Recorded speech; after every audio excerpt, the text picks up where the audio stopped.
Product আপোনালোকৰ অঞ্চলত দেখা পাইছেনে কেতিয়াবা? হেল্ল'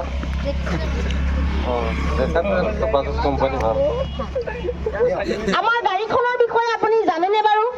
বাজাজৰ এই যিখন আমি মডেল আপোনালোকৰ ওচৰলৈ লৈ আহিছোঁ, যাক কয় গগো P5009, এই প্ৰডাক্টটোৰ বিষয়ে আপুনি কিছু জানেনে বাৰু?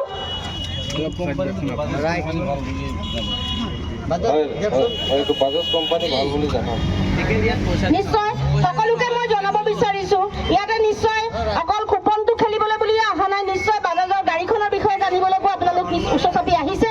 সেয়ে আমাৰ কৰ্তব্য আপোনালোকক আমাৰ প্ৰডাক্টটোৰ পৰিচয় কৰি দিয়া।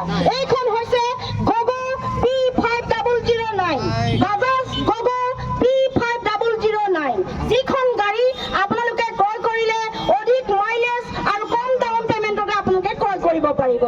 বৰ্তমান গাড়ীখনৰ আমি মূল্যটো কৈ দি আছোঁ, 3,53,800 হৈছে গাড়ীখনৰ দাম, আৰু কম ডাউন পেমেণ্টতে আপোনালোকে আপোনালোকৰ মন পচন্দৰ গাড়ীখন ক্ৰয় কৰিব পাৰিব।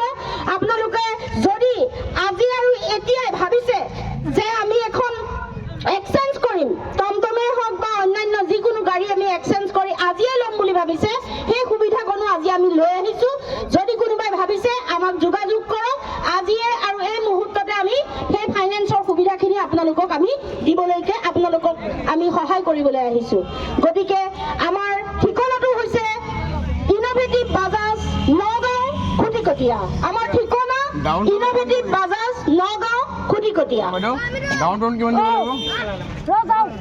ডাউন পেমেণ্ট বৰ্তমান আপোনাৰ ফাইনেন্স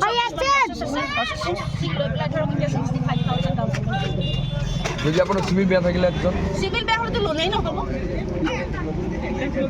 চিভিল বেয়া হ'লেতো লোনেই নহ'ব। লোন নহয়, পাব্লিক লোন নহয়। এইটো আপোনাৰ অটো লোন হয়। গাড়ীখন হৈছে অটো, লোনটো হৈছে অটো। গতিকে অটো 65 জমা দিলে মাহে কিমান আহিব? মান্থলি আপোনাৰ 4 বছৰত কৰিলে 10,200 আপোনাৰ